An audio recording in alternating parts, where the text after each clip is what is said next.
Hey guys, today I'm going to be talking about the Digimon Adventure 2020 reboot that started airing about 2 weeks ago.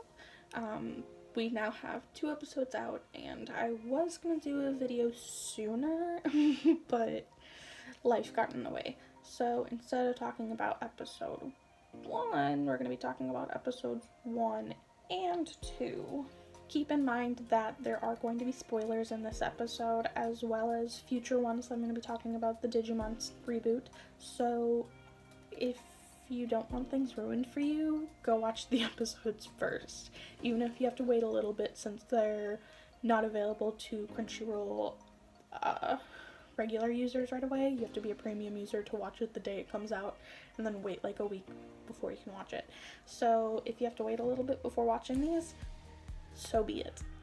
Starting off, I just want to say that going into the reboot, I was very apprehensive, very nervous, super excited because more Digimon Adventure, which I was super hyped for, but definitely unsure of how they were gonna do it. And after watching the first 2 episodes, I have to say that I'm stoked. The animation is beautiful. It looks like the original while just being smoother and like easier to follow, and the music is gorgeous. Within the first 40 seconds of the first episode, I had goosebumps all over my body and I was like squealing. Like there's only like 2 things that can get me like that, and one of them is Digimon. So I can't really say anything else other than like you definitely have to give it a try. Something I wasn't expecting was not getting all of the characters introduced right away. You do get to see a glance of at least all of the characters, but really the only ones we're introduced to in the first episode are Izzy, Tai, and then Agumon. Definitely made me confused, but I think the way they went about it was really well. They kind of have Izzy as the tech genius that he is, crest of knowledge and all that, but they have Tai kind of running in headfirst to the problem, of course, crest of courage. So, I mean, characters are still fitting to their crests and everything, which is very nice to see.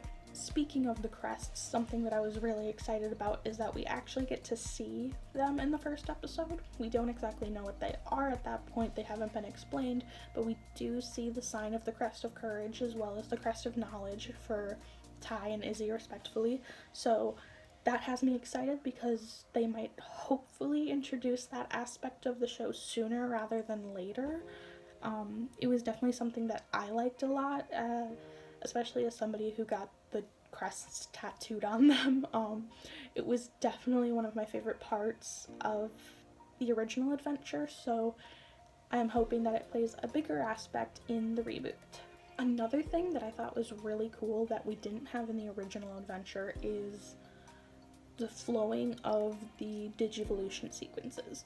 Originally we had kind of like a cutscene for each Digivolution, kind of how you would see in like Sailor Moon their magical girl transformations. Well, in the reboot, you actually get to see them while they're digivolving and still fighting. So it's not, oh, there's this giant light engulfing them and everybody's kind of like just standing there watching them transform.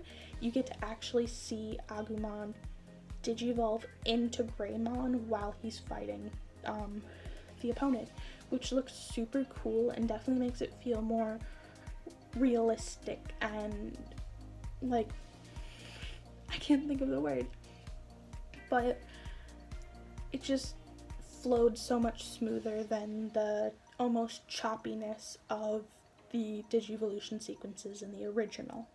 And don't get me wrong, this definitely isn't a perfect show yet. There's things that I would tweak a little bit, but that's also me being extremely picky and loving the original so much. But one of the things that I really hope they change is the way the digital world looks.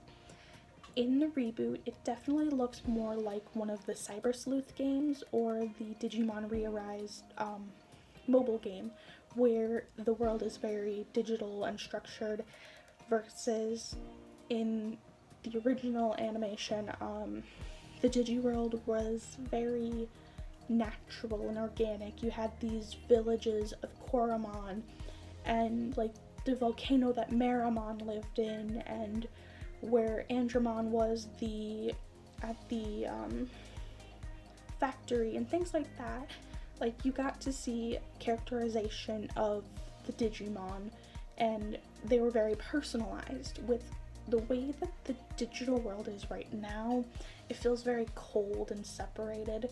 So I'm hoping that they're able to kind of fuse the two, because I do like that it looks more digital, but the original digital world and the animation and the art style for all of it was just so beautiful that I don't want to lose it. It was part of my favorite thing, was getting to see the scenery, and it's something that I really hope they somehow bring back. Now, episode 1 focused a lot on Tai and Izzy and their relationship building, as well as Tai and Agumon, since those were the main characters that we got to see in episode 1. At the end of episode 1, we do get the introduction, very, very slightly, of Matt and Garurumon. We don't even see Gabumon yet. It's just straight into Garurumon. So, a little confused there. How did Matt get to the digital world? Why is Garurumon there? Like, what's going on? And going from episode 1 into episode 2, they titled episode 2 Our War Game. And that had me very nervous the first second that I saw it, like the preview for it, because War Game is a lot farther down in the storyline. Like, to bring War Game in right away felt extremely rushed. But, I mean, they have some plan, and I'm just hoping that that plan plays out nicely. In the second episode, at least it's, again, spoiler, at least it's not Diaboromon right away, because the preview definitely made it seem like it was gonna be a Diaboromon, and I was very nervous about that. But so far, all the villain Digimon, like all the bad Digimon, have been ones that we haven't met. They don't really have names yet. Completely different feel of the bad guys of the original Digimon. Again, it feels to me more like the Digimon Adventure Re-Arise bad guys, which isn't necessarily a bad thing, because they're more like viruses themselves, but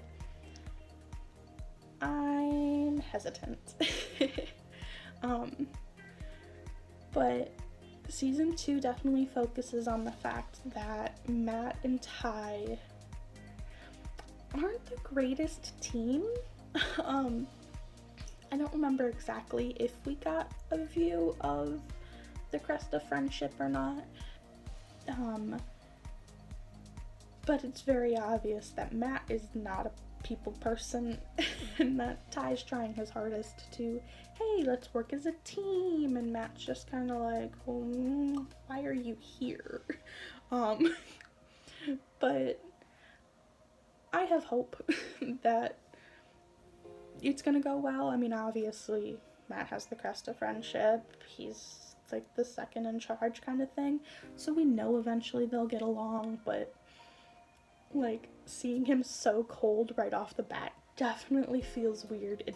He feels like a completely different character, which is kind of cool, but again, I'm a little nervous.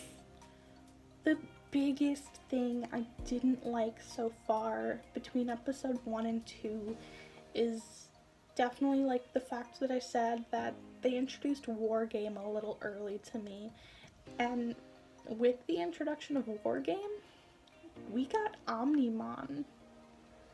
We're 2 episodes in, and we have one of the strongest Digimon in all of season 1 already here. I mean, to be fair, they're probably gonna play it in a way of like, oh my gosh, how did this happen? And they're not able to form Omnimon again, and then it's gonna take a lot of work to get there and whatnot.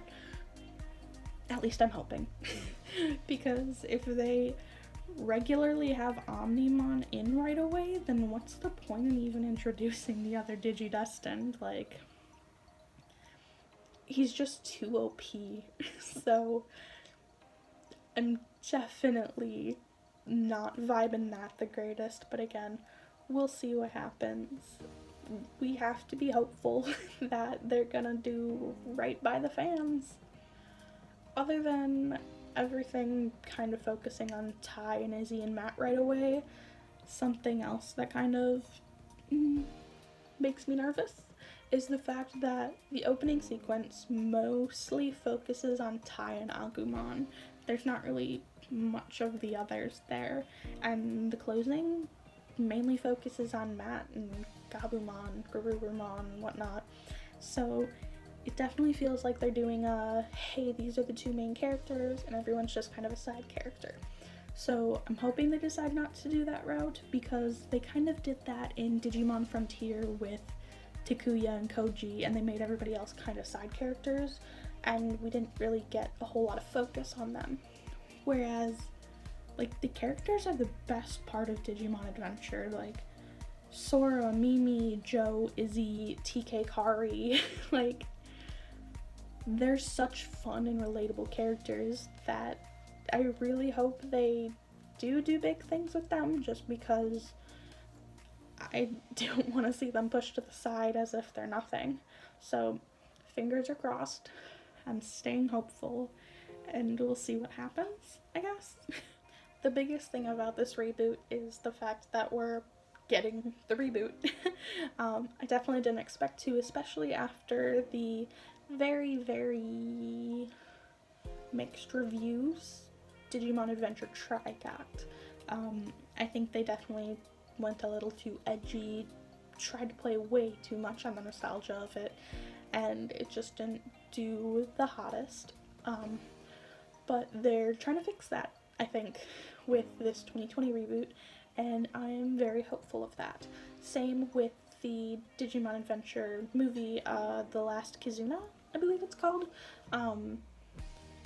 which the Last Adventure and the 2020 reboot feel very contradicting, since the movie was supposed to be the last of the Adventure crew, but it's not really, since we're getting a reboot. I don't know.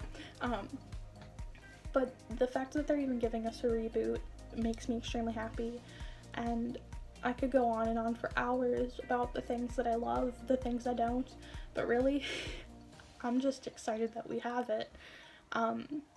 Sure, it may not play out exactly the way I wish it would, but it's never gonna play out exactly how any one person wants it to.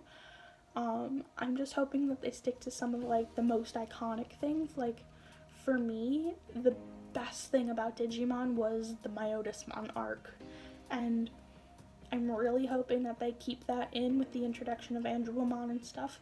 But again, the way that episode 2 ended, seems like we might be getting Andromon and Angemon a lot sooner, so they could completely scrap the Myotismon arc. Yeah, I'd be a little sad, but they also can do some really cool stuff with introducing those characters a lot sooner. So we'll see what happens, I guess. For now, I'm probably gonna go rewatch the first 2 episodes, to be honest, because I want to continuously feel that excitement that watching those episodes gave me. So I guess I'll see y'all later when I come back with episode 3. Have a good one. I just realized that I forgot to say this earlier, but I will be putting links down below to my friend's podcast that I got to guest on, as well as my Instagram and TikTok, in case you guys decide you wanna give those a look-see. So yeah, bye.